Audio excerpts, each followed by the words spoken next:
Hello everyone, welcome to my eco classes. आज की video में अपन कवर करेंगे पीकॉक वाइसमैन हाइपोथेसिस।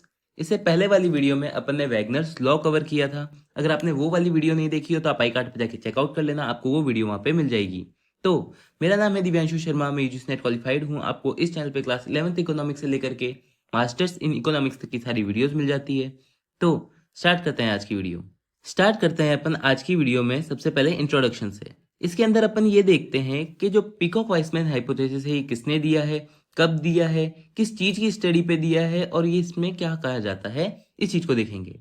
तो सबसे पहले अगर अपन बात करें तो ये जो थ्योरी है वो किससे डील करती है, पब्लिक एक्सपेंडिचर से डील करती है। मतलब इससे पहले वाली वैगनर्स लॉ और ये वाली थ्योरी दोनों किससे डील करेगी, पब्लिक एक्सपेंडिचर से डील करेगी। कि मतलब पब्लिक एक्सपेंडिचर कैसे हो रहा है, कैसे बढ़ने पे क्या फर्क पड़ रहा है, इन सारी चीजों को ये डील करती है।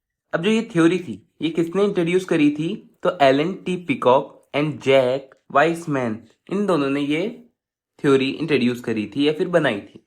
अब इन्होंने the growth of public expenditure in the United kingdom, इस बुक के अंदर इस थ्योरी का मेंशन किया था। इन्होंने कहा था कि जो यूनाइटेड किंगडम के अंदर, यूके के अंदर जो पब्लिक एक्सपेंडिचर है वो कैसे ग्रो हो रहा है, इस चीज की थ्योरी इन्होंने लिखी थी। अब इन्होंने जो यूके में स्टडी करी थी किस टाइम की देख करके इन्होंने बताया था, तो ये टाइम था यूके का 1890 टू 1955।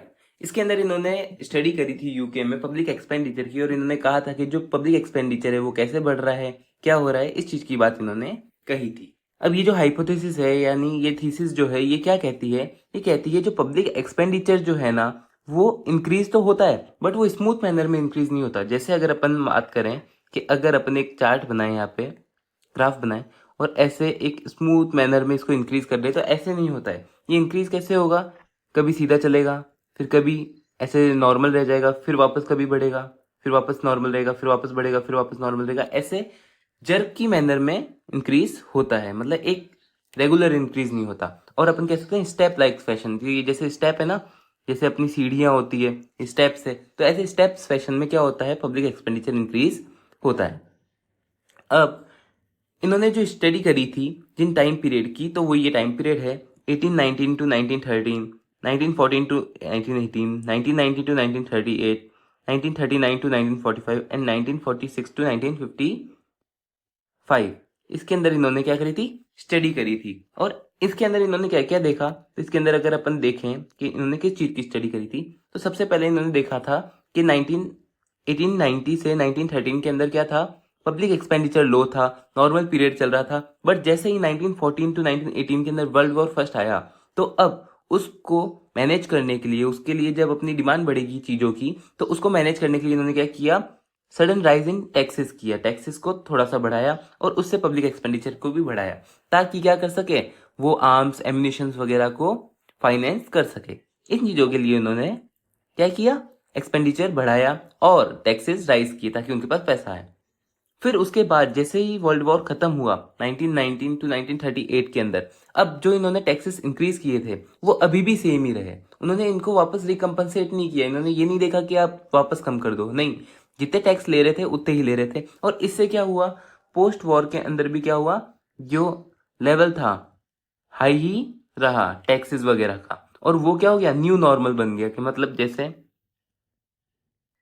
जैसे एक ये अपना ग्राफ बना रहे हैं, अब ये ऊपर उठा, ये ये ऊपर उठा, ये आगे गया, ये आगे गया, फिर ये आगे गया, फिर ये आगे गया, फिर ऐसे बढ़ा। तो अब पहले टैक्स यहाँ पे था, अब क्या हुआ, टैक्स से सडन राइज हुआ और अब टैक्स यहाँ पे हो गया और ये न्यू नॉर्मल बन गया। ये जो जगह थी इनके लिए न्यू नॉर्मल हो गई कि अब हाँ नॉर्मली ये है कि ये लोग क्या हो गए, यूज टू हो गए इसके। अब जैसे ही 1939 टू 1945 का टाइम आया, अब वर्ल्ड वॉर सेकंड स्टार्ट हो गया। वर्ल्ड वॉर सेकंड स्टार्ट होने की वजह से अब गवर्नमेंट को और ज्यादा पैसों की जरूरत थी, तो गवर्नमेंट ने और क्या किया, वापस से सडनराइज किया, किसमें, टैक्सेस में, और उससे पब्लिक एक्सपेंडिचर भी बना। अब क्या हुआ, 1946 टू 1955 जैसे ही वर्ल्ड वॉर खत्म हुआ तो पब्लिक एक्सपेंडिचर उतना ही रहा, क्योंकि लोगों को आदत हो गई कि उतने पब्लिक एक्सपेंडिचर की, और गवर्नमेंट ने भी टैक्स को उतना ही रखा। ये सारी चीजें हो गई। अब ये सारी चीजें जो हुई है इनको उन्होंने 3 टाइप्स के इफेक्ट्स में डिवाइड किया है। अब वो 3 टाइप्स के इफेक्ट क्या है, तो पहले 3 टाइप्स के इफेक्ट अगर अपन देखें तो एक है डिस्प्लेसमेंट इफेक्ट, एक है इंस्पेक्शन इफेक्ट और एक है कंसंट्रेशन इफेक्ट। ये 3 इफेक्ट्स है जिसके अंदर जो चेंजेस आए हैं उनको अपन ने डिवाइड किया है। तो अब सबसे पहले डिस्प्लेसमेंट इफेक्ट क्या कहता है, तो जैसे मैंने आपको बताया कि जैसे ये कर्व है, इसके अंदर ऐसे बढ़ रहा है,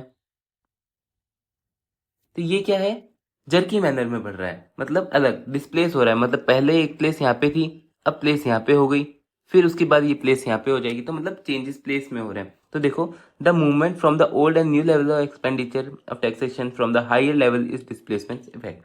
डिस्प्लेसमेंट इफेक्ट क्या है, ओल्ड लेवल से, तो ये है ओल्ड, ये जगह क्या है, ओल्ड लेवल है, और ये जगह क्या हो गई, न्यू लेवल हो गई।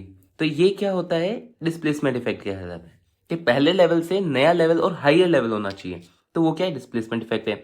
अब जैसे क्यों हुआ था ये, तो during crisis the government increase taxes to finance higher expenditure. Higher expenditure करने के लिए गवर्नमेंट को क्या करना पड़ा था, टैक्स बढ़ाना पड़ा था। और आफ्टर क्राइसिस, क्राइसिस के बाद टैक्स रेट क्या रह गए, सेम रह गए, और higher level of expenditure become normal, और जो गवर्नमेंट है वो भी हाई लेवल ऑफ एक्सपेंडिचर करती रही।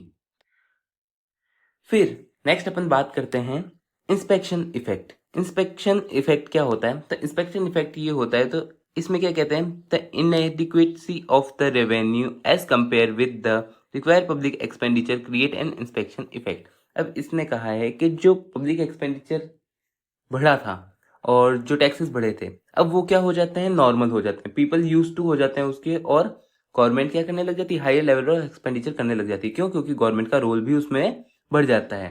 क्योंकि जैसे ही हायर लेवल ऑफ एक्सपेंडिचर होता है तो पीपल यूज टू हो गए, और उस वजह से क्या हुआ, गवर्नमेंट की लोगों की तरफ जो रिस्पॉन्सिबिलिटीज थी वो बढ़ गई।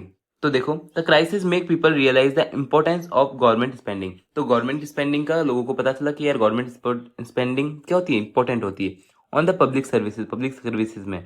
Citizen accept the higher payment of expenditure even after the crisis. अब लोगों ने एक्सेप्ट कर लिया कि नहीं, इतनी गवर्नमेंट एक्सपेंडिचर तो होनी ही चाहिए ताकि हम क्या कर सकें, वर्क कर सकें, और इतनी मिनिमम है। तो वो लोग क्या हो गए, एक्सेप्ट हो गए, और उनको लगता है कि गवर्नमेंट को इतना करना ही चाहिए, तो वो कंटिन्यू रहता है। एंड लास्ट अपन बात करें कंसंट्रेशन इफेक्ट की, तो कंसंट्रेशन इफेक्ट में ए को बी से क्या किया गया है, कंपेयर किया गया है। तो अपन ने ये कहा ए तो क्या है, सेंट्रल लेवल गवर्नमेंट है, और बी क्या है, स्टेट लेवल गवर्नमेंट है। तो अपन ये देखते हैं कि जब भी ऐसी चीजें होती है, पब्लिक एक्सपेंडिचर बढ़ता है, तो सेंट्रल लेवल का स्टेट स्टेट लेवल से क्या बढ़ता है, पब्लिक एक्सपेंडिचर अधिक बढ़ता है, और इसकी रिस्पॉन्सिबिलिटीज भी ज्यादा आ जाती है, एक तरह से अपन ये कह सकते हैं। तो देखो, कंसंट्रेशन इफेक्ट क्या कहता है, तो concentration effect also refers to the apparent tendency for the central government of economic activity to grow faster than the state and local level of government। तो मतलब स्टेट और लोकल लेवल ऑफ गवर्नमेंट से क्या होगा, central level की government की जो working है वो ज्यादा बढ़ेगी, रिस्पॉन्सिबिलिटी ज्यादा बढ़ेगी, और वो ज्यादा फास्ट ग्रो होगी। ठीक है, during crisis the responsibility of expenditure shift more towards the central government. और जब भी कोई क्लाइमेट ही आती है, कोई क्राइसिस होता है, वॉर होती है, तो उसमें क्या होता है कि सेंट्रल गवर्नमेंट ज्यादा वर्क करती है स्टेट गवर्नमेंट से। क्यों, क्योंकि वो सेंटर है, वो सारी स्टेट्स को संभाल के रख रही है, इसलिए increase its size and control. और उससे क्या होता है, उसका साइज और कंट्रोल क्या हो जाता है, इंक्रीज हो जाता है। तो ये अपन ने बात करी आज पीकॉक वाइसमैन हाइपोथेसिस। तो क्या कहा, अगर अपन शॉर्ट में बात करें, तो इन्होंने कहा कि जो पब्लिक एक्सपेंडिचर है वो कैसे इंक्रीज होता है, जर्क में इंक्रीज होता है। अब जब पब्लिक एक्सपेंडिचर इंक्रीज होता है, वो क्यों हुआ, क्योंकि अपन ने करी थी यूके पे स्टडी करी थी। अब यूके पे स्टडी करने के बाद इन्होंने देखा कि 3 इफेक्ट्स आते हैं, कुछ 3 इफेक्ट्स है। एक है डिस्प्लेसमेंट इफेक्ट, एक है इंस्पेक्शन इफेक्ट, और एक है कंसंट्रेशन इफेक्ट। डिस्प्लेसमेंट इफेक्ट में क्या था कि पब्लिक एक्सपेंडिचर क्या होगा, पब्लिक एक्सपेंडिचर ओल्ड लेवल से न्यू लेवल में ट्रांसफर हो जाएगा। मतलब एक ओल्ड लेवल से हायर लेवल पे बढ़ जाएगा। मतलब अगर पहले टैक्स रेट अगर 9 थी, तो अब क्या हो जाएगी, 12 हो जाएगी, ऐसे में इसने कहा। इंस्पेक्शन इफेक्ट में क्या कहा कि जब ये टैक्स रेट बढ़ती है, जैसे 12% हो गई, तो इसकी वजह से क्या बढ़ता है, एक्सपेंडिचर भी बढ़ता है, और पीपल यूज टू हो जाते हैं कि अब उनको इतना ही क्या चाहिए, पब्लिक एक्सपेंडिचर चाहिए, क्योंकि वो समझ जाते हैं कि गवर्नमेंट का रोल क्या है, बहुत ज्यादा है। और कंसंट्रेशन इफेक्ट पे, तो कंसंट्रेशन इफेक्ट पे क्या होता है कि जो सेंट्रल गवर्नमेंट का रोल बढ़ जाता है, इंक्रीज हो जाता है, किससे? स्टेट लेवल से, स्टेट लेवल से इंक्रीज हो जाता है। तो यही क्या है? पिकॉक वाइसमैन हाइपोथेसिस है। ठीक है, तो होप आपको ये वीडियो समझ में आई होगी, अच्छी लगी होगी। अगर आपको ये वीडियो समझ में आई है, अच्छी लगी, तो वीडियो को लाइक कर देना, चैनल को सब्सक्राइब कर देना। कोई भी डाउट हो, क्वेश्चन हो तो आप कमेंट बॉक्स में इजीली पूछ सकते हैं। अपन मिलेंगे नेक्स्ट वीडियो में। Thanks for watching.